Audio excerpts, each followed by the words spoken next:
What are some facts that can actually save someone's life? If one of your depressed friends suddenly starts acting really happy or peaceful, don't leave them alone. When suicidal people have a plan and are about to kill themselves, it can make them feel relieved, which can make it look like their depression is getting better. If you are taken to the hospital and the doctors ask you if you have taken any drugs, don't just think about the illegal stuff. Also tell them if you've had small things like Advil or Tylenol that could save your life.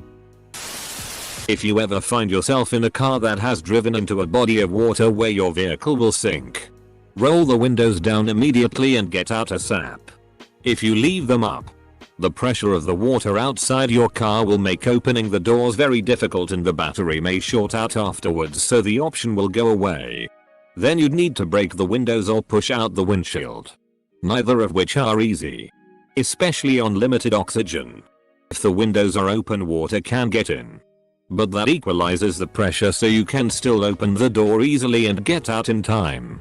You can try to break the window with the headrest, your seatbelt buckle, or anything else you might have on hand. But it's probably a better first choice to just put the window down while the motor is still working. If you've been stabbed, don't take out the knife. If your vomit looks like coffee grounds, you may have internal bleeding. Head straight to the hospital. But if your pee is bright red, crawl out of a burning building, breathing as close as possible to the floor as you move. Toxic smoke rises while air remains more breathable nearest the floor. If you have to eat crickets or similar insects, chew them. Do not eat them alive. They have spines on their legs which can cling to your throat and are very difficult to remove without a decent amount of force, i.e., you can't shake your throat like you would your hand to remove them. If they block your windpipe, you'll asphyxiate. I used to work at a pet store. I've had to explain this to quite a few people who wanted to do fear factor parties or dares or pranks. The symptoms of a heart attack are slightly different for men and women. This is one of the reasons women sometimes get diagnosed too late. Men: cold sweat, nausea, chest pressure, pain, shortness of breath, pain in arms, back, neck, jaws, stomach. Women: fainting, extreme fatigue, chest pressure, shortness of breath, upper back pressure, lightheadedness, dizziness, pain in arms, back, neck, jaws, stomach. Edit. Thank you very much for the awards. There's something that's called gasping. It's the fake breathing that occurs when you're performing CPR on someone that has water in his lungs, i.e., because of drowning. It looks like a fish that's trying to breathe when it's out of water. The person is not back alive then, and you should not stop the CPR. Don't pour water on a burning pan, oil, grease in the kitchen. Cover it with a damp, not soaked, cloth or towel. Water will make it explode like a bomb. Same goes for gasoline, I believe. The burning gasoline will just float on top of water, still aflame, but now spreading more easily to something else flammable. Edit. Some good advice about using the lid on the pan, turning the stove off, baking soda as well to douse it. But for the love of God, not flour or another fine particulate. This will also explode. Adding to the grease fire thing, baking soda will also put out a grease pan fire quickly. You have to dump a lot on the fire and it makes a mess. But that's better than a fire burning the place down. I always keep a box of baking soda handy in the kitchen for this reason. And for God's sake, do not use flour instead, thinking white powdery substance is white powdery substance. It's the same. No, it is not. Flour will literally explode and make the fire worse. Baking soda only. 1. If you're staying in a hotel room, take a look at the escape route diagram on the back of the door before you go to bed. Even if it's just to think I need to turn left, or either way leads to an escape. 2. When doing CPR, you need to push really hard. Any CPR better than no CPR, even if done badly. 3. If you see someone hit their head and lose consciousness for any period, or shows any confusion, repeating words and phrases is common. They need a hospital visit. We don't sleep off concussion now. 4. When on a plane, have your shoes on for takeoff and landing. Statistically, they're the most dangerous times and you don't want to be trying to escape in bare feet. Think fire or sliced aluminium. 5. Trust your instincts in an unusual situation. If something feels risky, unusual, or dangerous, well, it probably is.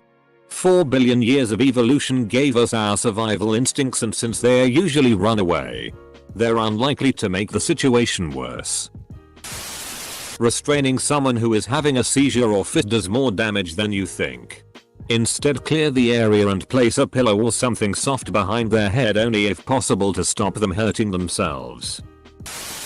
If you ever get bit by a wild animal, no matter how it acts, get a rabies shot.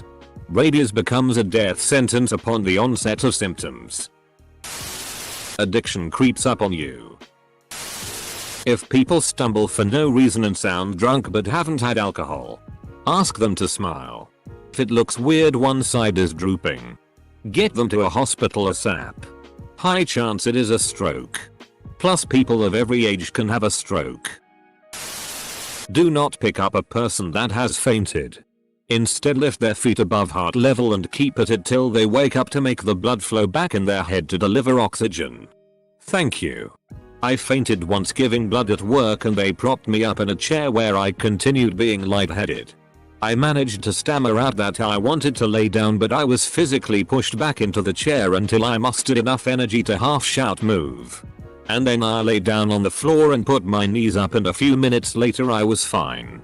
But for about 5 whole minutes I was in limbo, half passed out, sitting up, barely able to talk, with people physically keeping me in the chair for my safety.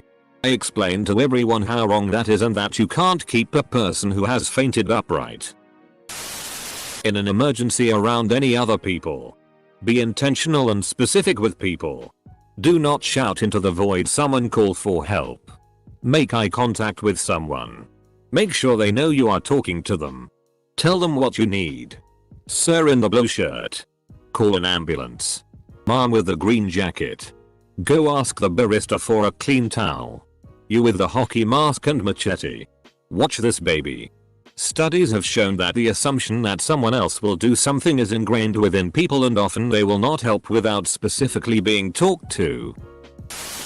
If you have a grease fire on your stove, do not try to put it out with water or move the pan. It can spread the flames even more. If you can, turn off the heat source.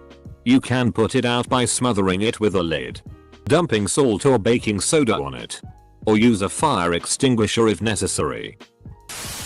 A lot of choking deaths are actually due to embarrassment. If you're choking, fight the urge to save face.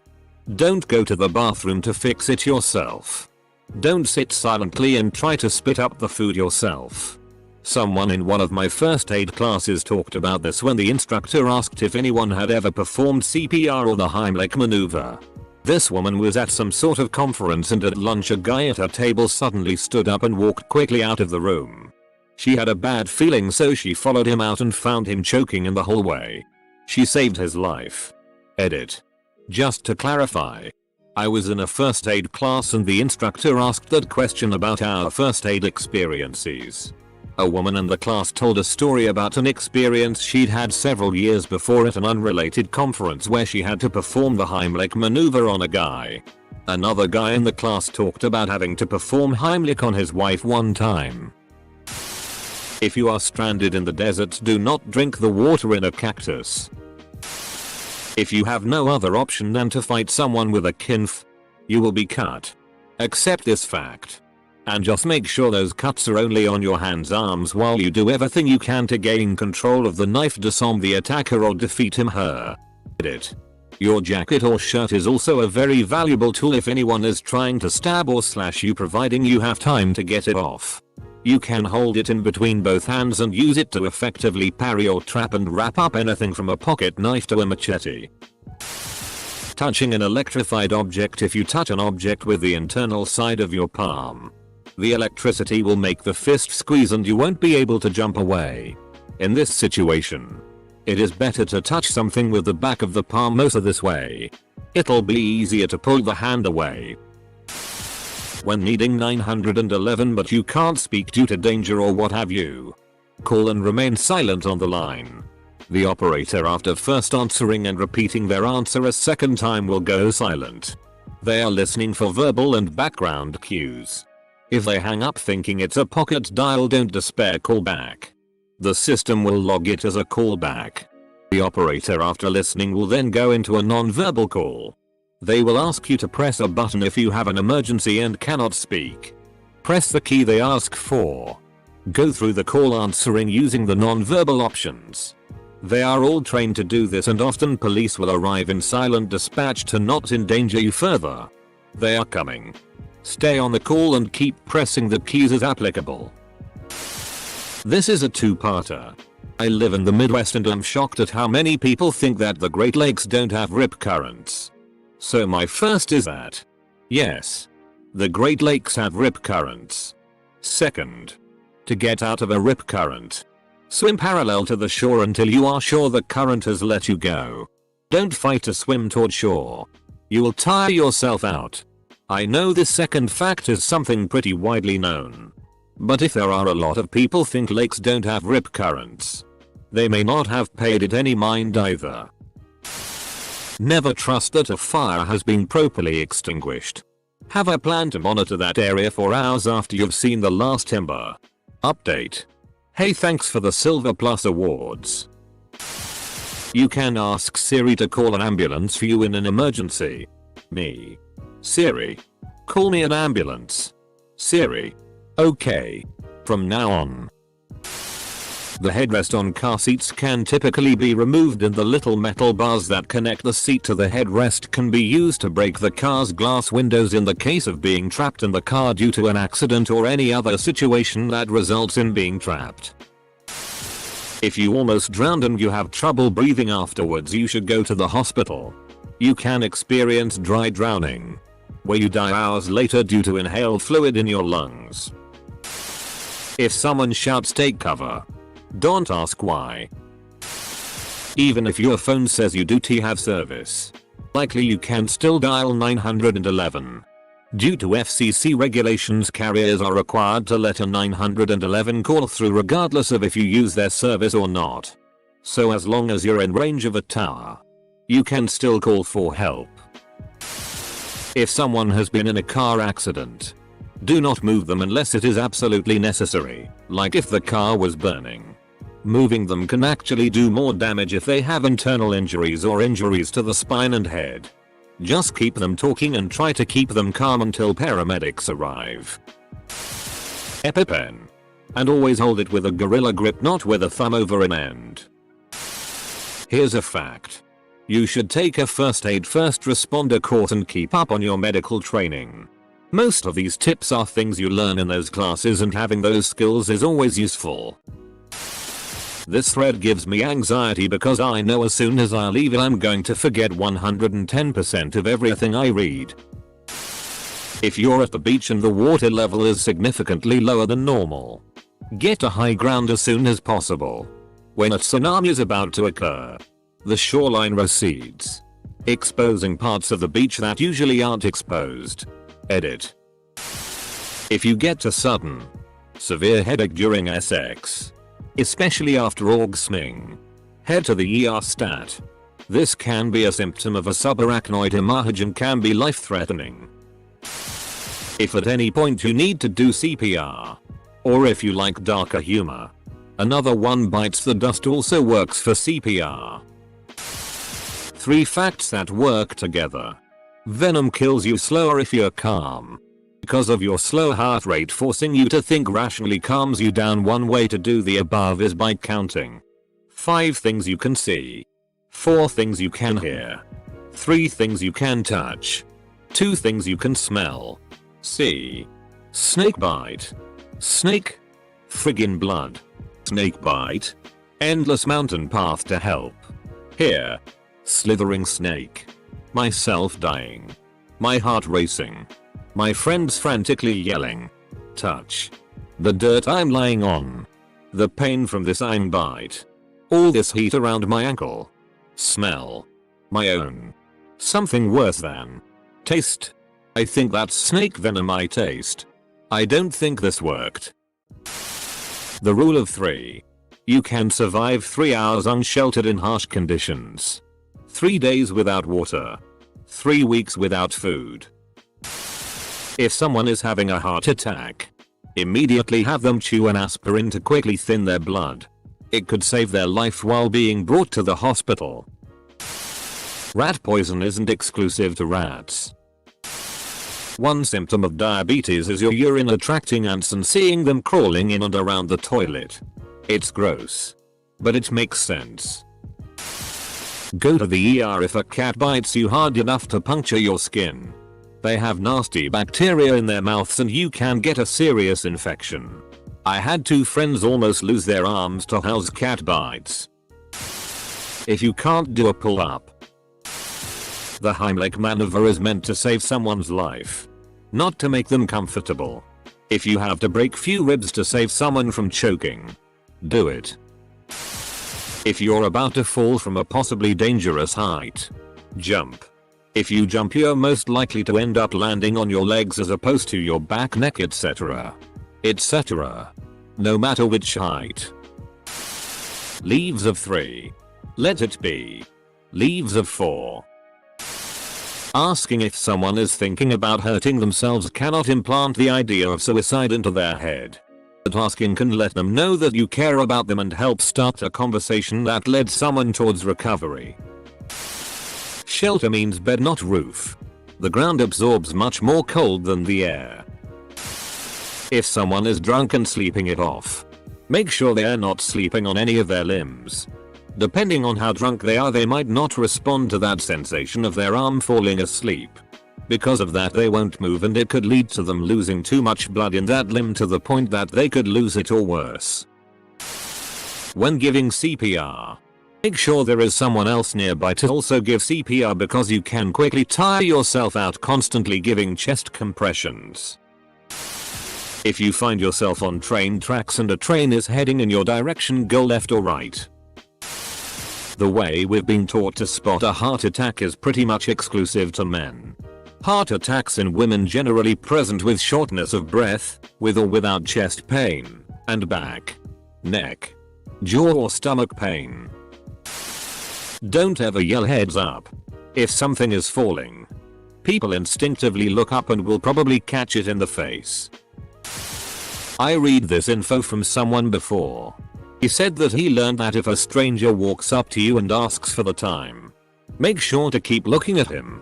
Do not look in any other direction. Then this guy thought that he keeps learning useless info and didn't really listen.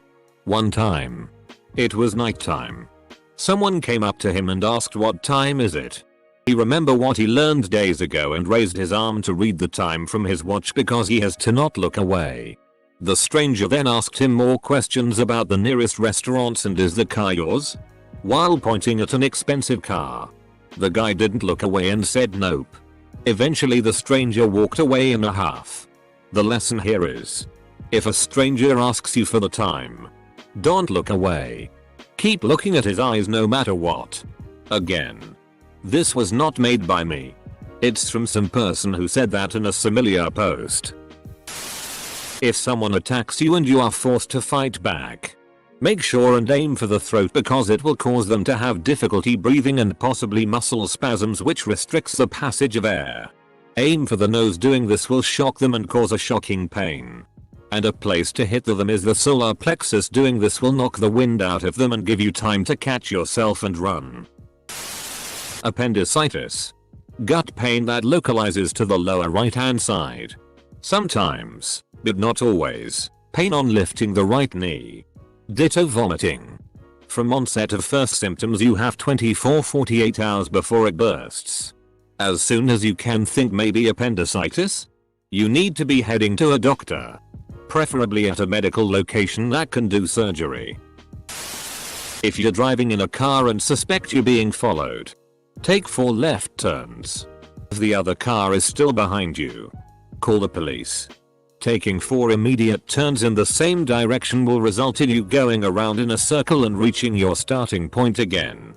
This can also be applied when walking, riding a bike, etc.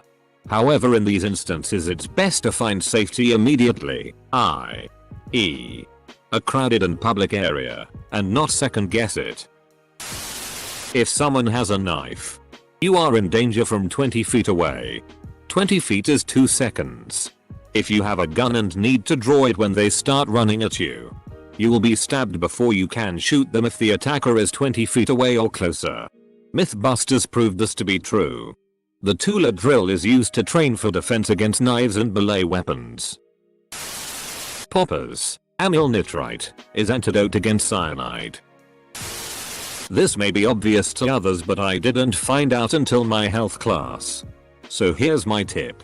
EpiPens are not a permanent solution. They delay the reaction. But that person still needs to get medical help. And fast. If you become stuck in the middle of nowhere with your car, do not wander. Rescue crews often find cars one place and the body miles away. Light the spare tire on fire. It will burn for a long time and attract attention.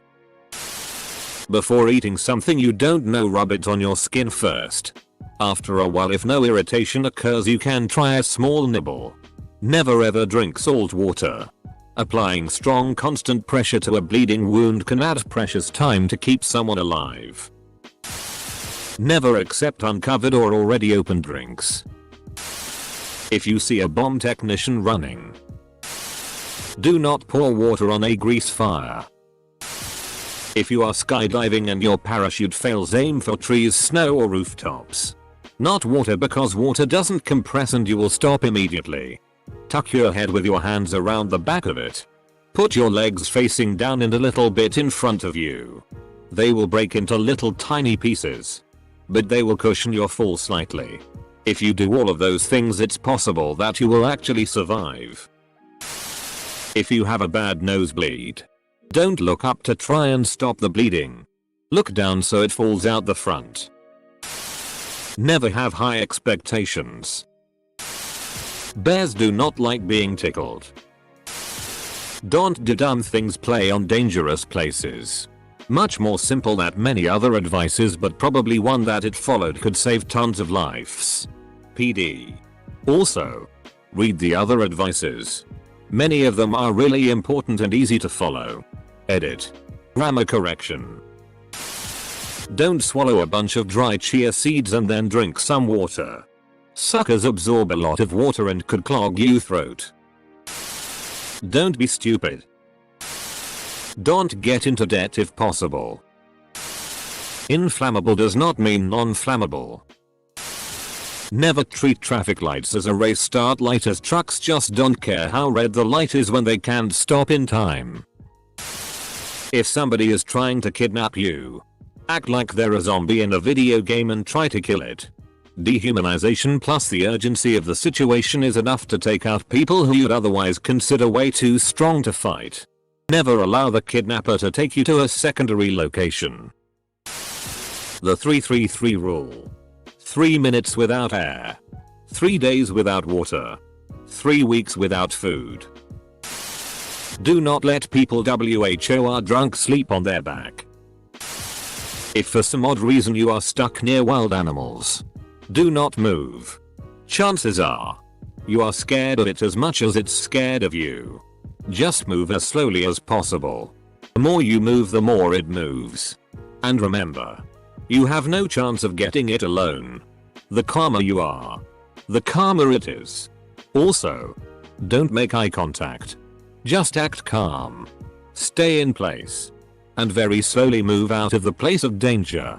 Also, if you get scratched or wounded, drinking some water will help your body's immune system to fight any invading bacteria. If it's pretty deep and a big scratch, then immediately visit the doctor. You need to drink water and eat food. If you're doing CPR properly, you'll end up breaking their ribs. You have to apply quite a lot of pressure to do CPR the proper way. Training on a dummy is great practice. but it doesn't prepare you for the crunch when you push down on someone's ribs. Be sure you're mentally ready for that. Because once you choose to start CPR, you shouldn't stop until the paramedics arrive. If a person is choking but are still making noise, coughing, wheezing, etc., don't give them the Heimlich. If they can make noise, they can breath.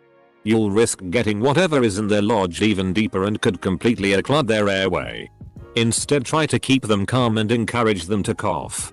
You only give someone the Heimlich if they are unable to pass any air. Use a helmet when riding a motorcycle. Don't smile at a gorilla cause showing your teeth is a sign of aggression.